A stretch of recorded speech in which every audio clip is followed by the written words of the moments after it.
Good morning, Dublin City Schools, and welcome to Irish Time. My name is Tanya Spalding, and I am the director of the Behavioral Health Department here for Dublin City Schools, and again, I work for you. So today, in this segment of Irish Time, I'd like to speak with you all about problem solving and how it changes your emotions. People, we have got to learn how to problem solve. Problem solving doesn't mean we use these all the time or we fight to resolve conflict.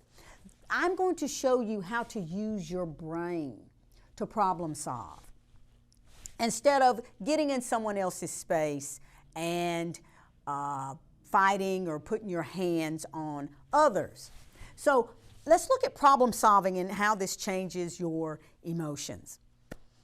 So when an emotion is justified by the situation, I mean, you may have a reason to be angry or sad or whatever the emotion is. When you avoid or change the situation, this may be the best way to change your emotion. You may have to just remove yourself from the situation in order to change the emotion. If you really think about it, it doesn't make sense to stay in the same place and be angry or stay around the same people that are making you angry or pushing you up to fight or what. It would make sense to change the situation. Remove yourself. Problem solving is the first step in changing difficult situations. When there is an unwanted emotion or emotion you don't want, fits the facts. The facts are the problem, and you need problem solving. So why should we learn problem solving? Having the ability to solve problems is a basic skill that everyone needs. Okay? It is one of the core skills necessary for improving how you regulate your emotions or solve emotional problems. So we got to have problem-solving skills. Problem solving is a coping strategy, young people, and it increases the probability of effective coping and how you deal with problems, because problems are going to come and they're not going to stop. It's called life. It's just going to happen. So, but having these effective coping skills with a wide range of problematic situations. Okay, so problem solving requires a conscious and focused effort aimed at developing and applying new solutions to the problems that you come in contact with in everyday life. So before you start problem solving, remember, there has to be a problem to be solved. And it can't be you stepped on my shoes, or you were talking about me, or you looked at me wrong, those types of things, because I'm having a hard time figuring out where the problem is that warrants you fighting or punching somebody, okay? So let's look at types of problem situations, okay? Situations are people that elicit painful or destructive emotions. Call for problem solving, all right? So we do have individuals who, and I'm on fighting because, you know, we're just there. So fighting calls for some problem solving, okay? So even if we cannot see what could be done to change a situation or deal differently with a person. Situations or people that we avoid because they bring out painful emotions. And our avoidance interferes with getting what we want in life. This calls for problem solving. So let me say it again. There are situations or people that we avoid because they bring out the painful emotions. And our avoidance, because we have to avoid these individuals, this interferes with getting what we want in life, and it calls for problem solving. Sometimes you all may have to be separated from certain individuals in the school because it interferes with you and your academics, and it brings out painful emotions. It causes you to be angry, and it makes you want to jump on them or say something to them that you shouldn't say, and so it calls for problem solving so that we can keep you in an academic seat so that you can get a good, sound education here at Dublin City Schools. So let's look at the types of problem situations, still looking at that. So one-time problem situations, for example, not having a ride to an important appointment. Okay, I'm gonna get off of fighting for a minute. You don't have a ride to a doctor's appointment, or having a horrible illness calls for problem solving. Another one is repeated problem situations. They tend to occur over and over and over and over, like repeatedly failing exams. That's a problem that requires some problem solving. Repeatedly being misinterpreted by a friend. A friend doesn't understand what you're saying. They think you're saying one thing when you're saying another. That calls for problem solving, and it's the same thing over and over and over. You're having the same problem with the same person over and over and over, and y'all are in the office. This is a pattern now that you've established, which calls for problem solving. And this is where our administration and our counselors and different ones are trying to get involved in your life to help sift through some of that. So a special type of repeated situation involves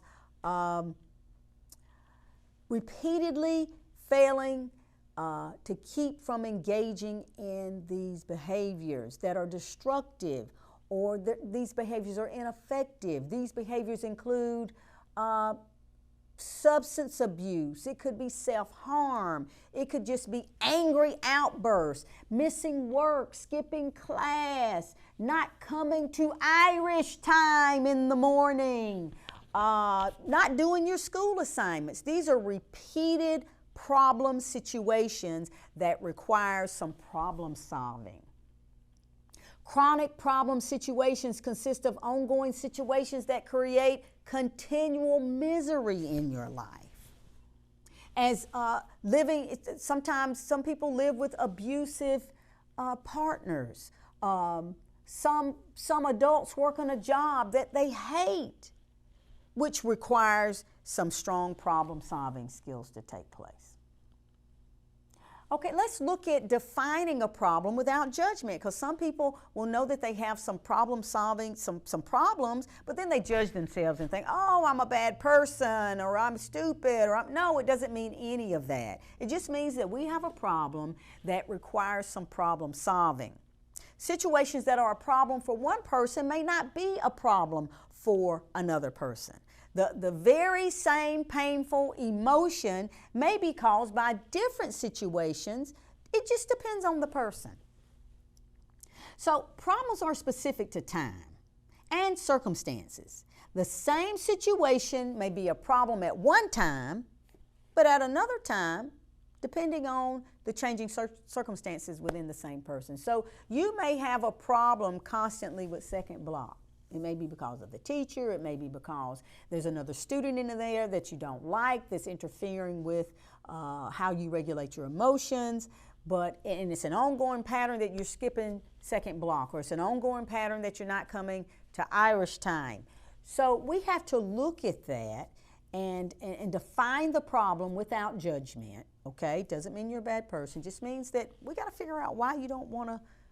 You're missing those classes, or you don't want to be in that classroom, or you don't want to go to that block. We got to figure that out and help you problem solve that so that you can graduate and get a good, sound education from Dublin City Schools. So there are 7 basic steps in problem solving. Number 1, observe and describe the problem situation. Describe what is the problem. Describe what about the situation that's problematic. Include the consequences of the situation that make it a problem for you. For example, like I said, not having a ride to an important appointment means I can't get to my appointment. I'm afraid I will miss it. Another example. Failing important exams might lead to failing the whole course. I need the course to graduate. I'm afraid I may not graduate. So you want to observe and describe the problem situation. Describe what is problematic about the situation. Describe just what is it about the situation that is problematic, and include the consequences. Okay? Describe the conflicts or other obstacles making it hard for you to solve the problem. Another example. I don't have enough money to get the medicine I need to feel better. That's a conflict. Another example of a conflict or obstacle that makes it hard is, if I leave my abusive partner, I will have no one who loves me. Another example is, if I don't go to class or get a tutor and learn this work, I could fail the class. I may have to repeat a grade, or I may not be able to graduate. So those are conflicts or obstacles that get in the way. Number 2, check the facts. So you observe, describe, and then you want to check the facts. Ask, are my facts correct? Ask, how distressing is the situation? Is it easy to make it a bigger problem than it really is? Ask, do the conflicts or other obstacles described reflect the facts of the situation? Number 3, identify your goal in solving the problem. Keep it simple and something you can really achieve. So you're going to observe and describe, identify the facts, and then you're going to identify your goal in solving the problem. Keep it simple and something you can really achieve. For example, finding a way to get to the important appointment, or finding a way to not fail your exams. Living without a partner who abuses you. Those are ways to solve the problem. Number 4, brainstorm lots of solutions. Come up with as many ideas as possible for solving the problem. For example, you're afraid of failing your hair coloring exam in your cosmetology course because the instructor said you cannot take home the mannequin to practice. So the solutions might be practicing on a friend, or doing visualizations of the procedure, or buying a large doll to practice on, or arranging to use the mannequin at the school on the weekend. So it's imperative that ideas not be judged during your brainstorming process. It doesn't mean you're stupid, doesn't mean you're bad, doesn't mean any of that. Okay, the aim is to generate as many ideas as possible without censoring or ignoring any ideas that come to your mind. Let your thoughts run free. And brainstorming may take time, but it's important to get to every idea anyone can think of and write it down. Number 5, choose a solution that fits the goal and that's likely to work. Once you have generated many ideas, identify which one or two are the best to implement. Okay, guys? So you're going to choose a solution that fits the goal. So you're going to prioritize the solutions that you have suggested, and you're going to organize them in an order of likelihood to work. You're going to organize them in order of the way you think they will work, and then you're going to implement, or you're going to do it. A solution that might work is useless if it's impossible to put it into action. And then you're going to do the pros and the cons. Okay? You're going to do the pros and the cons, the good, what's good about it, what's bad about it. Number 6, put the solution into action. So this is where the rubber meets the road. You do remember a time when you have known a solution that might work, but then you didn't follow through with implementing it. You know that if you put in place time management, you're going to study and do better to pass your exams, but then you don't put it in place and you don't follow through with it, guess what? It's not going to work. You got to do it. It's action time. So feeling you shouldn't have to do it, you know, we don't want to be impulsive. And let's look at number 7. Evaluate the results that you put in place. Evaluate the solution that you put in place. Ask yourself, am I satisfied with the results of my problem solving? Do I feel better about my situation than before? Were there any negative outcomes for myself or others? Let's review the problem solutions and then I'll get out of your way. Number 1, acting on the emotion. If a tsunami is coming or a wild hurricane is coming in from the ocean, run for high ground. That's acting to the emotion. Changing the situation, running away from a rat in your kitchen or jumping in a chair. If you don't get the rat out of the kitchen, you will likely have more fear. Problem solving might be to get a rat trap. So you're going to change the situation. Number 3, you're avoiding or leaving the situation. If you are a student in a school where you are being bullied, complaining to the school doesn't seem to stop it, you can block the messages on Facebook, and you can also avoid walking near bullies. But you should be telling a trusted adult in your building that this is happening. This is happening to you. Don't take matters into your own hands. 4, changing thoughts and interpretations of the situation. For example, cheerlead yourself. Say, I can do this. I'm going to be okay. In scary situations where you have to act opposite to your fear. If you are envious of someone who has a lot more money than you, try placing less value on what others have and join a group advocating simple living so that it can possibly change your attitude. So there's a lot of things that we can do. Hey guys, time has been well spent. I know I went through a lot of information, and I hope that you guys were paying attention this morning because I think it was a lot of fruitful information for you. I want to see the best for you.